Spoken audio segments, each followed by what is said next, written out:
अस्सलाम वालेकुम। Programme debate news analysis में मैं हूं आपके साथ मुनीज़ मोइन। चेयरमैन पाकिस्तान तहरीक इंसाफ इमरान खान ने पोस्ट विक्ट्री प्रेस कॉन्फ्रेंस करते हुए कहा है कि बहुत जल्द मैं कॉल दे दूंगा मार्च के लिए, क्योंकि ये इलेक्शन नहीं बल्कि रेफरेंडम था। और ये भी कहा कि अक्टूबर से ज़्यादा का वक्त नहीं होगा।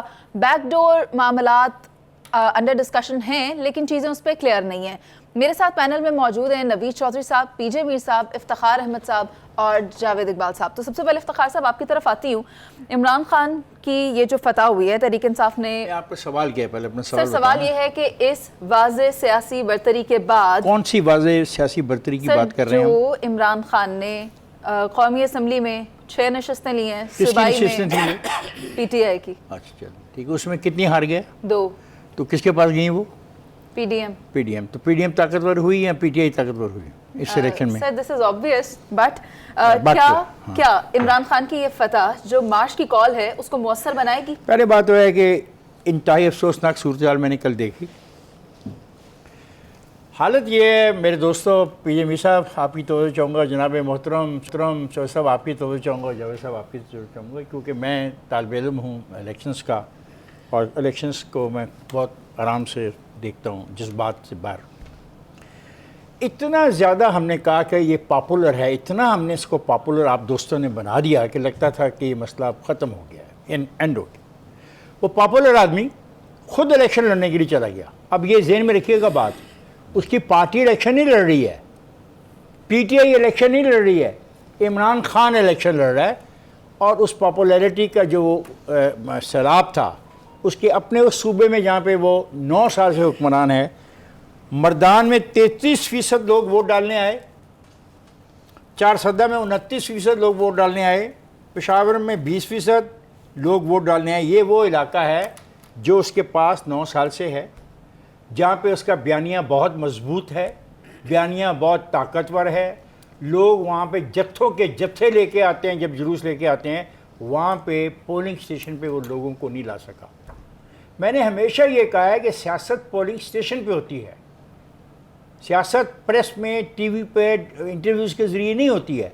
तो ये मेरी बात साबित हुई। एक चीज़ और मैं आपसे शेयर करना चाहूँगा कि ये कहा जाता है कि हो क्या रहा है, हो ये रहा है कि सन 2000 के बाद पैदा होने वाले बच्चे अब माशाल्लाह 22 साल के हो गए, जावेद साहब वोटर हो गए हैं और वो वोट डाल रहे हैं। उनको ये सारे अरसे में ये तरबियत दी गई है कि ये सियासतदान चोर हैं, बदमाश हैं, लुटेरे हैं, खा गए हैं, लूट गए हैं, मार गए हैं। इन हल्का जात में जहाँ का मैं तस्करा कि मर्दान में 81,496 नए वोट बने हैं 2018 के बाद, चारसदा में 63,422 नए वोट बने हैं 2018 के बाद, पेशावर में 82,969 वोट बने हैं इस इलेक्शन के बाद। अब ये जो नए वोट बन रहे हैं, मैं इस बात को तस्लीम करता हूँ कि उनमें मेजॉरिटी अक्सरियत जो है वो इमरान के इस नारे से मारूफ भी है, उसका साथ भी दे रही है। असल में ये प्रॉब्लम है कि हम सियासत को सियासत के तौर पर ले नहीं रहे, हम सिर्फ सुर्खियों के ऊपर चल रहे हैं, हम चल रहे हैं। हकीकत ये है कि he has lost it very badly. और कराची में ही इज़ लॉस्ट मीन कि he has lost everything in Karachi. वो जो कराची की इतनी सीटें कौमी और सूबाई मिली थी ना तश्तरी में रख के, वो कल एक्सपोज हुई हैं। ठीक है इफ्तिखार साहब, आपने पॉइंट तो दे दिया है, लेकिन पीजे मीर साहब मैं इस पर यही कहना चाहूँगी, एक बयानिया अगर इमरान खान बना सकता है तो ये बयानिया नवाज शरीफ भी बना सकता है, PDM की तमाम जमातें बना सकती हैं, बनाने में नाकाम रही हैं। लेकिन सवाल मेरा ये है कि क्या इमरान खान जो है वो कौमी असम्बली में जाएंगे? देखिए, जो सही रास्ता है वो असम्बली है, रोड्स नहीं है। रोड्स पे फैसले नहीं होते हैं। हाँ, उन मुल्कों में होते हैं जहाँ एनर्की और केओस और ब्लडशेड होता है। हमारा मुल्क ऐसा नहीं है। अब यहाँ सब पार्टीज़ को ले लो आप, वो कहते हैं जी हमने इलेक्शंस में जाना है, वेरी गुड। भाई इलेक्शंस में जाना है तो फिर आप असेंबली में भी जाएं। इलेक्शंस किसके लिए लड़ रहे हैं आप? आपने जाना उसके लिए, वहाँ आप नहीं जा रहे। अब ये जो क्वेश्चन है ये बड़ा एक सिग्निफिकेंट क्वेश्चन बन जाता है कि एक तरफ आप इलेक्शंस लड़ रहे हैं, दूसरी तरफ आप उसमें जाना नहीं चाहते। So what are we trying to prove? Okay, जब एक क्वेश्चन आता है कि आप क्या प्रूव करने की कोशिश करें, बिल्कुल एक्सेप्टेड, इमरान की पॉपुलैरिटी आ गई, बिल्कुल एक वोट से जीते 10 से आ गई। इफ्तिखार साहब ने बिल्कुल सही किया है, वो परसेंटेज वो नहीं है जिसकी हम कहते हैं रियल टाइम पॉपुलैरिटी, ये नेक टू नेक है। अब एमल को देख लें, एमल वली वो वहाँ से हारा है 10,000 वोट से, 10,000 votes somebody like provincial chief is not a lot, but the question here is can you help me? Sure. Mardan में क्या हुआ? मर्दान में ये जीते हैं जनाब इमरान साहब, जो वोट लिए इन्होंने, let me share with you, वो हैं 76,681, और जो हारा है JUI वाला उसके हैं 68,181। एक मिनट, और यहाँ पे जमात इस्लामी ने वोट लिए हैं 8,239। उस 8,239 को आप दे देना JUI को, and then I will see कि इमरान खान कितना पॉपुलर है। एग्जैक्ट। अब ये जो इन्होंने फिगर्स दिए हैं, ये है फेंसिंग, ये फेंसिंग पे आपको वोट्स मिल रहे हैं। मैं कहता हूँ, मैं एक्सेप्ट कर लेता हूँ जीत गए, बट आप देखें कि दूसरी साइड भी तो है ना, दोनों साइड्स हैं। आपने एक साइड को ठीक है जीत गया, T20 हो गया, आगे टेस्ट मैच भी तो है ना, टेस्ट मैच तो अगले साल है, ये तो आपका T10 है, T20 हो रहा है अभी। सो इसके अंदर मैं समझता हूँ कि पॉपुलैरिटी दिखाने के साथ साथ इमरान जहाँ खांसी मारता है लोग निकल आते हैं। अब वो चाहता क्या है इसके बाद? उसने दिखा दिया, हाँ जी मेरे पास 6 आ गए 8 से, अब आप प्लीज़ मुझसे बात करें। वो दूसरे कहेंगे आप असेंबली में आए, हम बाहर कैसे आपसे बात करें? सो ये एक डायलेमा आपके सामने क्रिएट हो रहा है, और ये अगर लॉन्ग मार्च पे जाते हैं तो आपने राना सनाउल्लाह का आज सुन लिया है बयान कि फिर वो कहते हैं मेरे पास इसका तोड़ भी है। अब इस तोड़ के साथ अब आप मुझे बताओ कि आपके पास क्या रूट रहता है एनर्की का, आपका क्या रूट रहता है एक अल्लाह ना करे एक सिविल वॉर का। इसको आर्मी भी बाद में नहीं बचा सकती अगर ये इसको तीली लग जाती है। So this has to either go on to parleys, एक कॉन्वर्सेशन, एक डायलॉग, अदरवाइज नुकसान गवर्नमेंट का भी है, नुकसान ऑपोजिशन का भी है। याद रखें, ये नहीं है कि एक पार्टी जीतेगी और दूसरी हारेगी, ये ओवरऑल ये सबका नुकसान है, और इसके अंदर हमें बड़ी संजीदगी के साथ, बड़े तहम्मुल के साथ आपने काम करना है। और अल्टरनेटिव ये है कि कई दफ़ा होता है मुनीज़े कि जहर की गोली आप खा भी नहीं सकते और जहर की गोली आप थूक भी नहीं सकते। कोलिशन बना लो for the sake of the country, coalition बना लो, दोनों मिलके कर लो। काम तो दोनों यही कह रहे हैं ना, अवाम के लिए करना यार, अवाम के लिए करना यार, कर ले पाकिस्तान के। नवीद साहब, आप क्या समझते हैं अगर नंबर गेम को समझा जाए? इफ्तिखार साहब भी कह रहे थे कि 2 सीटें जो पाकिस्तान तहरीक इंसाफ हारी है वो उनकी तरफ से अच्छा नहीं रहा, और ये स्ट्रेंथ चले गई है PDM के पास। इस पर भी आप ज़रा रोशनी डालें, क्योंकि एक बयानिया जो अवाम में सर्कुलेट कर रहा है वो यही है कि पाकिस्तान तहरीक इंसाफ स्ट्रेंथन हुई है। देखें, ये चाल तो हुकूमत की थी कि ऐसी सीटें जहां PTI के उम्मीदवार कम मार्जिन से जीते हैं वहां इलेक्शन करा लें और अपनी स्ट्रेंथ बढ़ा लें कौमी असम्बली में। लेकिन इमरान खान ने बड़ा अच्छा फैसला किया, उन्होंने कहा जी हर सीट पे मैं खुद इलेक्शन लड़ूंगा। वो आए और उसका रिजल्ट भी आया, 2 सीटें उन्होंने लूज़ की हैं, इसमें कोई शुबा नहीं, और बहुत बड़ा धचका है। इमरान खान को पहली शिकस्त हुई है ज़िमनी इलेक्शन में, जो कराची से वो हार गए, और मुल्तान की सीट भी हाथ से जाना कोई छोटी बात नहीं है। बेशक शाह महमूद की साहबजादी थी लेकिन वो चली गई। बात असल में ये है कि उन्होंने तो अगर इलेक्शन को लूज़ करना था तो यही कहना था धांधली हुई है, अगर जीतना था तो कहना था कि भाई मेरे बयाने की तो सीख हो गई। उन्होंने ये कहा कि मेरा मुकाबला नामालूम अफराद, इलेक्शन कमीशन और PDM से है। सब साबित हो गया कि कहीं किसी ने किसी जगह कोई धांधली नहीं की, बल्कि इमरान खान साहब पंजाब हुकूमत और KP की हुकूमत के वसाइल को बेदरेक इस्तेमाल करते रहे, हेलीकॉप्टर उड़ता रहा, किसी इदारे ने नहीं पूछा। अब वो इलेक्शन जीते हैं, यकीनी तौर पर उनके बयाने को तो एक तकवीत तो मिली है, लेकिन बात यह है कि हम तो आज तो कर रहे थे कि वो एक धुआंधार प्रेस कॉन्फ्रेंस, जिस तरह उन्होंने अपना ही एक मीडिया क्रिएट कर लिया है, बंदे भी अपने बुलाते हैं, जिस तरह से अदलिया से भी इनको सपोर्ट है, ये भी तो गैर मामूली सूरत हाल है ना। इफ्तिखार साहब कह रहे हैं कि 2000 के बाद जो बच्चे पैदा हुए उनकी ये ब्रेन वॉशिंग की गई, बिल्कुल की गई, लेकिन उसके साथ आप देखें कि ये सारी चीज़ें साथ साथ चल रही हैं और इसमें कोई शक नहीं, आपने दुरुस्त कहा। लेकिन उसके बावजूद अगर इदारे सपोर्ट ना करें, जो किसी भी हुकूमत जाने के बाद होता है उस पार्टी के साथ, अगर वही PTI के साथ हुआ होता तो ये कहाँ होते, कहीं भी ना होते। तो ये भी तो एक नई सूरत हाल है ना, इसको भी ध्यान में रखा जाना चाहिए। ये हो रहा है, तो हम तो कर रहे थे कि आज वो ऐलान करेंगे लॉन्ग मार्च का, लेकिन उनकी गुफ्तगू में कन्फ्यूजन वाजे है। वो कह रहे हैं मैं अक्टूबर में करूँगा, मैं ये कर दूँगा, पंजाब असम्बली इजलास बुलाएगी, मजम्मत करेगी, आज़म स्वाति पर तशद्दुद की, KP के असम्बली मजम्मत करेगी, फिर हम आलमी इदारों से रब्ते करेंगे, इस्लामाबाद में एक अफसर आके बैठ गए हैं ठीक जो है, ये नवीद हरकतें कर साहब। रहे हैं, तो ये सारी बातें बेरब्त हैं। ठीक है। सीधी सी बात है कि आपने धरना देना है, हुकूमत उसके लिए पूरी तरह से तैयार है, आप आ जाएं। नवीद जो साहब, आपके आपका सपोर्टर point हैं आ वो आपकी गया। तरफ आ जाएंगे, जो उनके सपोर्टर हैं उसकी तरफ आ जाएंगे। ये फैसला आप धरने से ही होना चाहिए, तभी इसका कोई ये तो long खान term साहब की राय है। मुनीज़, आपने जो बात किया ना कि ये अनाउंस क्यों नहीं करते, 40 दिन के बाद आपको ये सीटें विकेट करके इलेक्शन फिर करवाना जी। है, और ये उससे पहले अनाउंस करेंगे, ये भी देख लें आप। ठीक है। जावेद साहब, मैं आपसे ये पूछना चाहूँगी कि हमने पेशावर में देखा कि इमरान खान ने किस तरह फतह ली, हमने फैसलाबाद में भी देखा। पेशावर में ANP का होल्ड था, लेकिन अगर हम बात करें फैसलाबाद में तो वहाँ नून लीग का होल्ड था। तो फिर इमरान खान की इस विक्ट्री, इस सियासी छक्के को आप कैसे देखते हैं? पहली बात यह है कि बड़ी ज़बरदस्त गुफ्तगू हुई, परसेंटेज की भी बात हुई। तो मैं आज ही एक सर्वे पढ़ रहा था, 2018 में इन्हीं सीट्स पे इमरान खान और उनकी पार्टी को 37% वोट्स मिले थे, और इस इलेक्शन में 49% वोट्स मिले। पहली बात। दूसरी बात, हम बात कर रहे थे जी के अदारों की, ठीक है, मैं आपको दे दूंगा सर। मैं अहमद बिलाल सूफी की, आप अहमद बिलाल सूफी भाई आज की बात बाद में दे दूंगा ना। नहीं, पेशावर में 20% वोट है। मैं तो इसकी बात करूं, पता नहीं माजी की क्या बात कर रहे हैं आप। छपे हुआ है जी अखबार में। मैं कम हुए। इफ्तिखार साहब, कम हुए हैं आप, 49 से 49% वोट उस इमरान समय खान पड़ा था 18 में ना, मैं मानता हूं, लेकिन आज की बात कर रहे हैं ना जो कल तब इलेक्शन हुआ है। 37 था।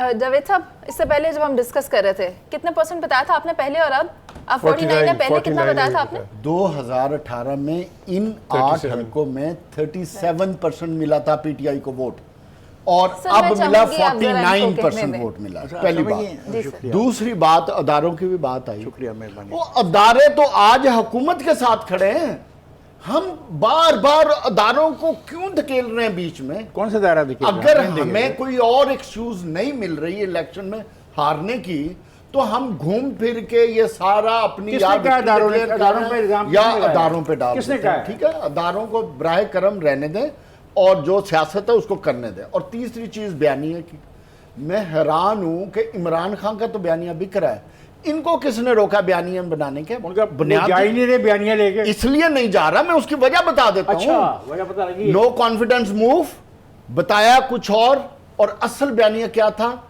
कि केसेस खत्म करने थे। हो गए ना यार, एक 50 दफा सेकंड कह चुके इफ्तिखार हैं। साहब, 50 दफा इस बात आपकी कह मैं चुके हैं। 50 आर्गुमेंट में No, जवाब दे never, देता I हूं। never repeat my तो आप नहीं argument on repeat कर every सकते। program. केसेस का बयानिया I इनका don't झूठा repeat हुआ। program हर दफा नया होता है। प्राइम मिनिस्टर और उनके बेटे का बयानिया झूठा हुआ, अदालत में बरी हो गए। इन्होंने आईनी तरमीम करनी थी, वो अपनी कर उन्होंने ली, बता नया के की, तरमीम बता करनी के थी, की। वो कर ली। ये वो बयानिया थे। मरियम के जाने का बयानिया था, नवाज शरीफ के वापस आने का problem बयानिया क्या था। है? ये अवाम को बेवकूफ बनाने ठीक का है। एक उनका Alright. बयान। जावेद आप साहब, एक मेरी सेकंड, बात जावेद साहब, मुकम्मल एक होने सेकंड। तक। ठीक है, जावेद साहब, आप बयानिया की बात कर रहे हैं, लेकिन मैं ये समझती हूँ कि PMLN को एक नया बयानिया बनाने की ज़रूरत है, क्योंकि अभी जो पंजाब में उनकी सिचुएशन है, उनको अपनी स्ट्रेंथ वापस गेन करने के लिए कोई ना कोई बयानिया तो अब बनाना पड़ेगा। हम अभी चलते हैं एक ब्रेक पर, वापस आएंगे और इसी पर बात करेंगे। आप साथ रहिए।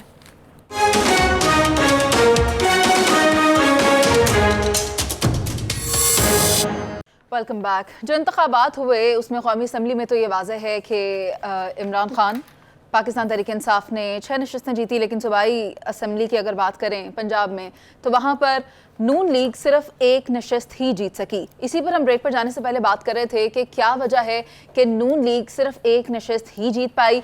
11 जमातें एक तरफ हैं और इमरान खान एक तरफ हैं। कहाँ पर ज़रूरत है PMLN को वर्कआउट करने के लिए? क्या नून लीग को सियासी कमबैक करने के लिए नया बयानिया बनाना होगा? ये जानने के लिए मैं नवीद साहब आपकी तरफ आती हूँ।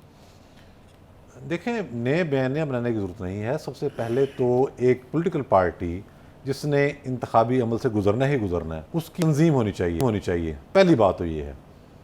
मुस्लिम लीग नून इस वक्त अपने बदतरीन बहरान से दो चार है। फैसलों का इख्तियार कहा जाता है कि मियां नवाज शरीफ साहब के पास है, लेकिन वो भी नहीं कर रहे फैसले। हमें क्लैरिटी के साथ नज़र आता है। यहाँ शहबाज शरीफ साहब बैठे हुए हैं, वो बिल्कुल मुतरक नहीं है। अब इन इंतखाबात के वाले से आप देखें कि जो इनकी मेन लीडर हैं, क्राउड पुलर, और इंडीड हैं, वो मुस्तकबिल की बहुत बड़ी लीडर हैं, मरियम नवाज। वो इत्मीनान से मरीम नवाज साहबा बरतानिया चली गई और हमजा शहबाज मौजूद थे लाहौर में। उन्होंने कहा जी मेरी कमर में दर्द है, तो ज़िमनी इलेक्शन की कंपेन से ये बहुत दूर रहे और ये वाज़ेह तौर पर नज़र आ रहा है कि पार्टी की सफ़ों के अंदर इत्तेफाक नहीं है बहुत सारे मामलों पर। अगर ये अपनी तंजीमी कमज़ोरियाँ दूर कर लें तो इन्होंने इतना कुछ डिलीवर किया हुआ है, ये बहुत आगे जाके इलेक्शन लड़ सकते हैं। और दूसरी बात यह है कि एक आपके सामने सूरत हाल बन गई, पंजाब हुकूमत भी आपसे छिन गई, कुछ इदारों के अंदर भी लोग आपके खिलाफ हैं, लेकिन आपने काउंटर तो करना है। मीडिया के अंदर भी कुछ लोग होंगे आपके खिलाफ, सोशल मीडिया का प्लेटफॉर्म भी है, लेकिन हमने देखा है कि मुस्लिम लीग नून एक मुनज़्ज़म तरीके के तहत किसी चीज़ को भी एड्रेस नहीं कर रही, मुकम्मल तौर पर लाताल्लुक़ होकर बैठी है। मैं आपको इनकी जो गैर संजीदगी है उसके हवाले से सिर्फ एक बात ही बताऊँ तो ये बहुत बड़ा पॉइंट है। इसकी वजूहत क्या हैं? अंदर लड़ाई है, जैसे आज आपने देखा कि मिफ्ता साहब बैठ के सागडार साहब के खिलाफ लेक्चर दे रहे थे कराची की यूनिवर्सिटी में। गैर संजीदगी का ये आलम है कि लाहौर जैसा शहर, सबसे इंपॉर्टेंट शहर जो है मुस्लिम लीग नून की सियासत के हवाले से, उसके जो सदर थे और बड़े मुतहर्रिक सदर थे, एक एक कोने में जाते थे शहर के, उनका इंतकाल हुए 1 साल से ज़्यादा गुजर गया, उनकी बरसी भी होगी हफ्ता पहले। लाहौर में सदर कोई नहीं है। तो आप इससे अंदाज़ा लगा लें कि मुस्लिम लीग नून को किस हद तक तंजीमी हवाले से मुश्किलात का सामना और उनकी अपनी पैदा करना है।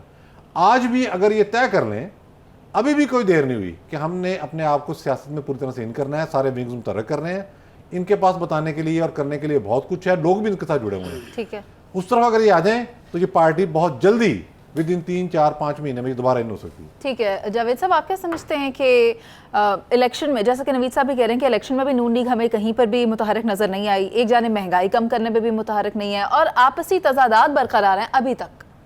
इसमें कोई दो राय नहीं है। प्रैक्टिकली देखा जाए तो इस वक्त पाकिस्तान मुस्लिम लीग नून को इतनी बड़ी कन्फ्यूजन है, उनको डायरेक्शन का ही नहीं पता कि उन्होंने किस डायरेक्शन में जाना है। और उसकी सबसे बड़ी वजह यह है कि डिसीजन मेकिंग, इस पार्टी में डिसीजन मेकिंग क्लैरिटी के साथ नहीं है। दो वज़ीर आज़म मौजूद हैं। कुछ हल्के ये महसूस करते हैं इस पार्टी में कि फैसले लंदन से हो रहे हैं और कुछ हल्के ये समझ रहे हैं कि इधर से प्राइम मिनिस्टर उसको निगेट करते हैं। सो सबसे बड़ा मसला डिसीजन मेकिंग का, और लीडरशिप की सबसे बड़ी खूबसूरती ही डिसीजन मेकिंग की होती है। और उसी वजह से आप देखेंगे कोई बयानियाँ भी नहीं बना पा रहे और बनना भी नहीं है इनसे। इसलिए नहीं बनना कि जब आप डिसहार्ट हो जाएं, आपको मुस्तकबिल की डायरेक्शन नज़र ना आ रही हो और इतनी बड़ी कन्फ्यूजन हो और मुस्तकबिल की लीडरशिप का ना पता हो और इधर की लीडरशिप ये सोच रही हो कि मियाँ साहब तो शरीफ लाएंगे कि नहीं लाएंगे। मरियम नवाज शरीफ साहबा भी चली गई हैं इस मौके पर, उनको जो कि नहीं जाना चाहिए था तो वो चली गई हैं। तो ये बहुत डिसहार्टनिंग है, ये पार्टी के लिए लम्हा फिक्री है। मैं गारंटी से कह रहा हूं कि जो इस दफ़ा इलेक्शन लड़ रहे थे उनका सबसे बड़ा क्वेश्चन भी यही था कि जी हमारे लीडर हमें नहीं मिले इस दफ़ा। सो लीडर्स का जो इंटरेस्ट शो कर रहा है, बुनियादी तौर पर उनका इंटरेस्ट अवाम में नहीं है इस वक्त। उनका इंटरेस्ट सिर्फ एक ही चीज़ में जिसके लिए वो आए थे और उसी का इंतज़ार कर रहे हैं, अपॉइंटमेंट। इसके अलावा उनका कोई इंटरेस्ट नहीं है। जब तक वो इस मामले से, इस लाइन से नहीं गुजरेंगे, आपको पीएमएलएन एक्टिव होती नजर नहीं आएगी। यही वो वजह है कि पार्टी के अंदर भी ये गुफ्तगू हो रही है अभी। और खाकान अब्बासी को ले लें, वो एक उनकी अपनी एक लाइन है, ख्वाजा आसिफ की एक अपनी लाइन है। वो चीज़ें तब दुरुस्त होती हैं जब लीडरशिप इधर मौजूद होती है। लीडरशिप लंदन बैठी है, फैसले आधे उधर होते हैं, आधे इधर होते हैं, तो बयानिया क्या बनेगा? बयानिया उस वक्त बनता है जब आप अवाम के अंदर मौजूद होते हैं। अवाम में आप हैं नहीं अब, और यही वजह है कि आपको पर्दे पर शिकस्त हो रही है। जो हम बात कर रहे थे, नहीं एक बात बस, आपने 2 सीटें एमपीए की पीएमएलएन की थी ना, आपने खुद लूज की हैं। ये उसी का नतीजा कि आपके पास कुछ नहीं है बेचने को। ठीक है इफ्तिखार साहब, नून लीग के ज़िमनी इंतखाबात में एक वाक़या हुआ है जिसको किसी को एहसास ही नहीं हो रहा। वो शरकपुरी नामी एक बंदा, जिसके लिए असेंबली के अंदर नोटों का तोहफा लोगों ने पेश किया, जिसने पाकिस्तान के अपनी पार्टी को शिकस्त देने के लिए अपना मौक़िफ़ ही चेंज कर लिया, गद्दी नशीन होने के बावजूद इफ्तिखार भंगू से हार गया। और इफ्तिखार भंगू के बारे में मैं ये कहता था कि यार ये 20 साल तक तो इलाके में गया नहीं, जीतेगा कैसे? उसने उड़ा के रख दिया उस सीट पे। वो इनको नहीं याद रहेगी क्योंकि वो काबिल तस्करा नहीं है ना। वैसे तो शरीकपुरी साहब जब उनके खिलाफ बोल रहे थे ना नवाज शरीफ के, तो तब तो हाईलाइट होते थे, शाम के तक जेर बहस आते थे, उनकी वीडियो चलती थी। लेकिन अब वो शिकस्त हुई है और बहुत बुरी शिकस्त हुई है, उस पर बात नहीं हुई। I agree with Javed Chaudhry. Noon league बुरी तरह नाकाम हुई है अपनी इंतज़ामी सलाहियत साबित करने में। मैंने आज नहीं कहा, मैंने जुलाई में कहा था, और मैंने ज़ाती तौर पर महसूस किया था कि लाहौर के जो 3 इंतखाबात उन्हें हारे, अपनी नलायकी नाअहली की वजह से हारे। ये इंतखाब वो नहीं हार सकते थे। इसी शहर में एक हल्का था जहाँ पे वर्कर डोर टू डोर गया और वो सीट बचा गया। अगर ये भी डोर टू डोर जाते, जिस तरह वो डॉक्टर साहबा क्या नाम है, डॉक्टर साहबा PTI वाली, वो गई डोर टू डोर वोट मांगने, यास्मीन राशिद, और ईद वाले दिन भी गई। तो पॉलिटिक्स में जाना पड़ता है। ये मुल्तान में कैसे जीत गया वो? बिल्कुल ठीक। मुल्तान में डोर टू डोर गया, वो छड़ों पे जाता है, वो दुकानों में जाता है, वो लोगों से गप मारता है, वो लोगों के अंदर रहता है। तो सिर्फ ये नहीं कि आपकी पार्टी हो और आपका खानदान हो, वहाँ भी खानदान है, 2 खानदान है बड़े अशराफिया के। लेकिन जो खातून वहाँ से इलेक्शन लड़ रही थी, रहने वाले वो कराची की थी, बहरहाल वो हो गया। मैं ये बिल्कुल मानने को तैयार हूँ कि नून लीग की जो ऑर्गेनाइजेशन स्ट्रक्चर है वो कोलैप्स कर गया है, और इस कोलैप्स करने की वजह यह है कि ये जो तस्वर था कि खंबे को भी हम टिकट देंगे जीत जाएगा, वो गलत था। ऐसा तस्वर नहीं चल सकता। लोगों के साथ आपको राब्ता रखना होता है। अब नया बयानिया क्या होगा? नया बयानिया होगा कि हम पाकिस्तान को अगली सदी में ले जाने के लिए जो वादे हमने किए हैं माजी में, हम उनको पूरा करेंगे। और जो विजन दिया था एहसान इकबाल ने 2050 का दिया था, 25 का, हम उस विजन पे काम करेंगे, भूख नंग को ख़त्म करेंगे, तब उनको वोट मिलेंगे। और मज़ा तो आएगा जब कभी भी इस मुल्क में कौमी इंतखाब होगा, फिर देखेंगे कौन जीतता है कौन हारता है, क्योंकि सारे के सारे उसकी सारी नशिस्तों पे एक आदमी तो इलेक्शन नहीं लड़ सकता। इफ्तिखार साहब, ऐसा लगता है आदमी खड़े करने पड़ेंगे। इफ्तिखार साहब, ऐसा लगता है कि आवाम अब यही कहेगी कि तेरे वादे पे जिए तो ये जान नहीं, अब आप देखो, एक बात मैं कहना नहीं चाहता, मुनासिब में देखो, हल्फन खुशी से मरना चाहते हैं। खुशी से नहीं, आप मरेंगी, हम मरने वालों में से नहीं, एतबार नहीं मुझे ना, यही तो मैं कहना था, हमने रोक दिया जी। इन दोनों पार्टियों के पास आवाम की बेहतरी के लिए अब कोई प्रोग्राम नहीं है। ठीक है, मैं बिल्कुल नहीं है। ठीक, ये मैं आपको वाज़ेह तौर पे बता रहा हूँ। अगर है तो मुझे बताएं, गंदम कैसे सस्ती होगी, चीनी कैसे सस्ती होगी, घी कैसे सस्ता होगा, तालीम अच्छी कैसे मिलेगी, अच्छे अस्पताल कैसे मिलेंगे, दोनों बताएं मुझे, दोनों। यही बात कर रही है वो। यही बात मैंने जावेद साहब आपसे भी पूछी थी, जिसका जवाब आपने किसी और तरह दिया। पीजे मीर साहब, आपसे पूछती हूँ, क्या वजह है कि नून लीग इस तरह से शिकस्त खाई है उसने पंजाब में? देखिए, सबसे पहले जब हम कहते हैं ना एग्जाइल में, बीबी भी एग्जाइल में थी, तो 88 में आके जहाँ जो एक डिस्प्ले हुआ वो भी आपको पता है। अयातुल्लाह ख़ुमैनी सारा दिन चलता रहा। अयातुल्लाह ख़ुमैनी 15 साल एग्जाइल पेरिस में, और जब वापस आए देख लें, शाह ईरान को भी देख लो, एग्जाइल से वापस आए क्या। ये ट्रेंड्स चलते हैं। बिल्कुल बेशक मैं समझता हूँ कि नवाज़ शरीफ अगर आज होते तो एक सिचुएशन और होती। नवाज़ शरीफ और मरियम की इन पर्टिकुलर एब्सेंस, आई थिंक ये PMLN को एक झटका पड़ा है। देखें, जिसका वोट है आप जो मर्ज़ी कर लो, उसका वोट आप ले नहीं सकते। जिसका बन गया बन गया, आप जो मर्ज़ी कर लो वो होगा। अब क्वेश्चन उठता है कि हमने देखना है PMLN को एक मेजर पॉलिटिकल पार्टी, PPP को भी देखना है, PTI को भी देखना है, क्योंकि अगर आपका पॉलिटिकल इंफ्रास्ट्रक्चर ये इस तरह वो टोंगा पार्टीज़ पे होगा तो आपका मुल्क नहीं चलेगा, क्योंकि हर एक आपको ब्लैकमेल करने की कोशिश करेगा। और यही किसी ने मुझे कहा था प्रेसिडेंसी में कि जाओ बात करो नवाज शरीफ से कि एक तकड़ी मुस्लिम लीग बनाए, मैं एक तकड़ा पीपल्स पार्टी बनाता हूँ, ताकि ये जो दूसरे जो पार्टियाँ ये ब्लैकमेलर्स को ख़त्म करें। खैर, इसके बाद मैं आपको एक चीज़ बताता हूँ कि PMLN एक ऐसी स्टेज पे है कि जो भी चौधरी साहब ने बात की, इफ्तिखार ने भी, आपने भी जिक्र किया, हमने इस पार्टी को देखना अपने रिस्ट्रक्चरिंग फ्रेम के अंदर। ये जब तक रिस्ट्रक्चरिंग फ्रेम में नहीं आएगा तो ये जो आपके हवारी होते हैं ना, सैटेलाइट्स, और ये जो रिमोट कंट्रोल से चलते हैं, ये पार्टीज़ का बेड़ा गर्क करते हैं। तो इसको हमने इसको ठीक करना है। हमने पार्टीज़ को देख, अब आप देखो पाकिस्तान पीपल्स पार्टी फेडरेशन में यही है ना, PDM के पास 2 वोट्स थे, सालिक और चौधरी शुजात का। अब वो नेगेट हो गया, थ्रेट था। नेगेट नहीं हो मतलब कि अगर वो कभी चाहे छोड़ना, कभी कहाँ क्या कोई फर्क नहीं पड़ेगा। बिल्कुल सही कहा आपने। 30 सेकंड। तो कभी तो कभी भी चाहे वो नहीं। अब उनके पास 2 वोट्स और आ गए पीपल्स पार्टी के, so they are secure in that way. अब मैं समझता हूँ कि PMLN जो आपका बुनियादी सवाल है, ये क्यों नहीं आगे आई, ये वेट करें जनरल इलेक्शंस का। इनकी जो स्ट्रैटेजी होगी दैट बी जनरल इलेक्शंस, इसके लिए कुछ नहीं होगी, ये वेव है अभी, ये आप देखेंगे अगले साल। All and right. That what remains to be seen. ठीक है पीजे मीर साहब, अभी हम चलते हैं, एक बाद आकर बात करेंगे पाकिस्तान पीपल्स पार्टी की सियासत का। साथ रहिए।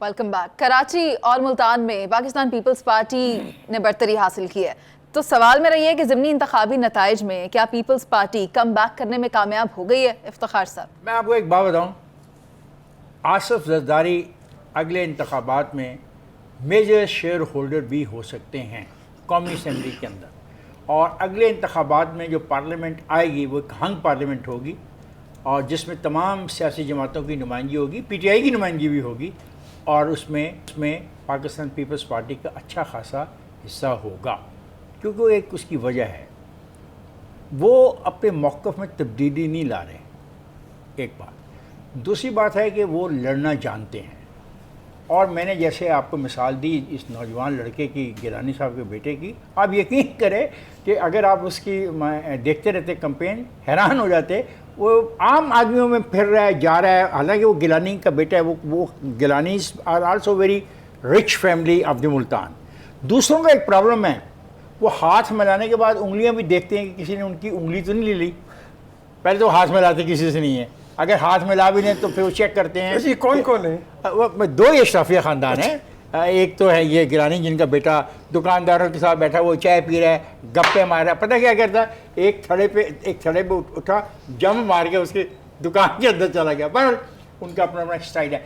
Pakistan Peoples Party will come back in the next general election and they will be doing a very important role in the Pakistan politics, in the National Assembly, led by Mr. Asif Zardari and with a new leadership named Bilawal Bhutto. ठीक है इफ्तिखार साहब। पीजे मीर साहब, मैं इफ्तिखार साहब की बात में से मेरे पास एक सवाल आया है, क्या फिर पीपल्स पार्टी PTI के साथ इत्तेहाद कर सकती है? कोई पॉसिबिलिटी है?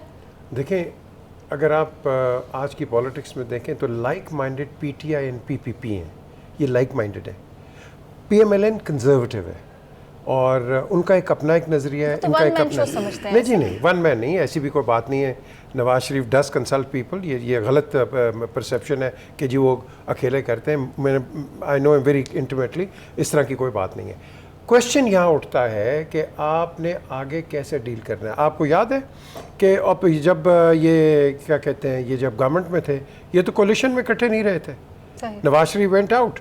सर, हमें कौमी असम्बली के ठीक है सारे ना? मनाजिर भी याद है, एक दूसरे को देखना भी नहीं चाहते थे। हाँ, तो ये चीज़, लेकिन आपको चार्टर ऑफ डेमोक्रेसी भी याद रखना चाहिए ना, बिल्कुल। जब आप नेगेटिव बातें सोचती हैं तो चार्टर ऑफ डेमोक्रेसी भी याद रखना। सादिक गिलानी को किस तरह जितवाया था? ना, आपको इन्होंने याद बहुत है? बड़ी बात की। जी हम सर। तो पूरे मीडिया के अंदर चार्टर डेमोक्रेसी खेल रहे थे हम, कि जी ये है वो है वो है। फिर PCO जजेस का आपको मुझे बता दें क्या नहीं हुआ। क्या माजी में रहना चाहते हैं? आपकी मर्जी है। हाँ, हमने आगे जाना है, आगे हमने एक ही तरीके से जाना है, संजीदगी से पाकिस्तान का सोचो।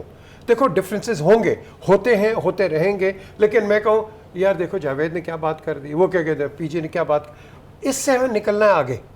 अगर तो इससे निकलना है तो हमने अपने दिमागों को खोलना है, अपने रस्तों को खोलना है और अपनी आवाम की खिदमत करनी है। अगर आवाम को भूल गए और आपस में मैं और जावेद लड़ते रहे, या इफ्तिखार या चौधरी साहब, तो पाकिस्तान का हल वहाँ नहीं निकलेगा। नवीद चौधरी साहब, ये जो ज़िमनी इंतखाबी नताइज हैं पीपल्स पार्टी के लिए कितने उम्मीद अफजा हैं? ये बहुत ज़्यादा उम्मीद अफजा है। उसकी मैं आपको वजह बता देता हूँ कि जैसा अभी जो यहाँ गुफ्तगू हो रही थी कि नवाज शरीफ साहब बाहर हैं, मुतर्रक नहीं है, आसिफ जरदारी साहब का मामला उल्ट रहा। वो जहाँ भी बैठे हों पूरी तरह से मुतर्रक रहते हैं। देखें ना, ये एक फ़र्क है, बहुत बड़ा फ़र्क है ये। अब लीडर के पास अगर इख्तियारात है और वो मुतर्रक है तो उसके नताइज और होंगे। आपने देखा कराची में से पहले भी इलेक्शन हुआ, वहाँ भी पीपल्स पार्टी जीत गई थी। अब जो रिज़ल्ट हमें मुल्तान में देखने को मिला है, इससे फिर साबित हो गया कि किसी का बयानिया चाहे जो हो, कोई चाहे जितना मर्जी पॉपुलर हो, किसी को चाहे मुख्तलिफ इदारों की सपोर्ट ही क्यों ना हो, ये तासुर हो, पंजाब में हुकूमत भी उनकी हो, उसके बावजूद अगर कैंडिडेट खुद और उसकी पार्टी मैदान अमल में निकल पड़े और इलेक्शन को इलेक्शन समझ के लड़ें। देखिए, इलेक्शन लड़ना एक साइंस है। अपना मंशूर रखें, अपने वर्करों को मुतर्रक करें, एक एक घर, एक एक दुकान, गली कूचों में जाएं, उसका नतीजा सामने आ जाएगा। फिर आपने कराची में देखा हकीम साहब को, उन्होंने इमरान खान साहब को हरा दिया। ये छोटी बात नहीं है। सिर्फ 15 इमरान खान साहब कौमी असेंबली का इलेक्शन हार चुके हैं, ये बहुत बड़ी खबर है। किसके हाथों? पाकिस्तान पीपल्स पार्टी के हाथों। तो मैं समझता हूँ कि पीपल्स पार्टी अपनी स्पेस बढ़ा रही है और बना रही है मजीद। ठीक है, ठीक है जावेद साहब, कहने को तो फिर आसिफ अली जरदारी साहब मर्द मैदान अगर उन्हें करार दे दिया जाए तो मेरा नहीं ख्याल कि ये गलत बात होगी, क्योंकि उन्होंने यहाँ रहते हुए मुकाबला किया और फिर पंजाब में से एक सीट निकाल लेना कोई छोटी बात तो नहीं है। खैर सीट तो निकल आई है। अगर हम 2018 के इलेक्शन को देखें तो 2018 के इलेक्शन में मुस्लिम लीग नून को जितना वोट पड़ा था और जितना वोट पीपल्स पार्टी को पड़ा था, तो जैन कुरैशी कोई 8-10 हज़ार वोटों से जीते थे ना। इन दोनों पार्टियों के वोट कंबाइन कर लें तो 1.25 लाख से ऊपर वोट जाते हैं। तो इसलिए डिस्पाइट दैट जिस तरह गिलानी ने मेहनत की, एफर्ट की, जिस तरह इफ्तिखार साहब बता रहे हैं, क्रेडिट गोज़ टू हिम, उसमें नहीं जाना चाहिए। बाकी मलीर वाली सीट थी, उनकी अपनी सीट थी। अब्दुल हकीम बलोच 2018 में पहले, उससे पहले PMLN की टिकट पे लड़े थे, उसके बाद वो पीपल्स पार्टी ज्वाइन की और उसके बाद 2018 में उन्होंने इलेक्शन लूज़ किया था, उन्होंने अपनी सीट दोबारा ली है। मलीर हिस्टोरिकली 70 से लेकर अभी तक एक दफ़ा हारी है पीपल्स पार्टी, तो इसलिए ये पीपल्स पार्टी का गढ़ था। अगर आप इससे ये समझती हैं कि पीपल्स पार्टी रिवाइव कर जाएगी, मैं नहीं एग्री करता। पीपल्स पार्टी आज भी पंजाब में सिर्फ पॉकेट्स में एग्जिस्ट करती है। ये नहीं है कि आप ये कहें कि शेखुपुरा में पीपल्स पार्टी इलेक्शन लड़ेगी तो जीत जाएगी। रहीम यार खान की पॉकेट में मौजूद है, उधर एग्जिस्ट करेगी। जहलम की पॉकेट में मौजूद है, उधर एग्जिस्ट करेगी। आने वाले जनरल इलेक्शन में जो आपका क्वेश्चन है, मुझे नहीं लगता कोई मेजर फ़र्क या डेंट डाल सकेगी। हाँ, ये पॉसिबल है कि साउथ पंजाब में अगर जो फेंस सिटर हैं, जो विनर्स कैंडिडेट्स हैं, अगर उनको पीपल्स पार्टी अपने साथ शामिल कर लेती है, उससे शायद फ़र्क पड़ जाए। अगर इसी टीम के साथ जाएगी, कोई फ़र्क नहीं पड़ने वाला। I wanted to conclude with this thing again. Next parliament में पाकिस्तान पीपल्स पार्टी एक इम्पॉर्टेंट पॉलिटिकल पार्टी के तौर पे मौजूद होगी नेशनल असेंबली के अंदर। वो तो इसमें भी मौजूद है, इसमें भी इम्पोर्टेंट पार्टी। आप दोबारा आप तो उसको खत्म करें ना, आप खत्म नहीं कर जावेद साहब, जावेद साहब पार्टी वही रहेगी ना। जी इफ्तिखार साहब, आप देखें दोस्त, बात से खुदा का वास्ता है, किसी और को भी बात करने दो। हम बात करें फ्यूचर की। फ्यूचर में मैं समझता हूँ कि Pakistan Peoples Party will merge and will be a very important part and parcel of the National Assembly and national politics. बहुत शुक्रिया आपका इफ्तिखार साहब, जावेद साहब, पीजे मीर साहब और नवीद चौधरी साहब। इसी के साथ प्रोग्राम हो गया। आपसे इजाज़त, अल्लाह के बाद।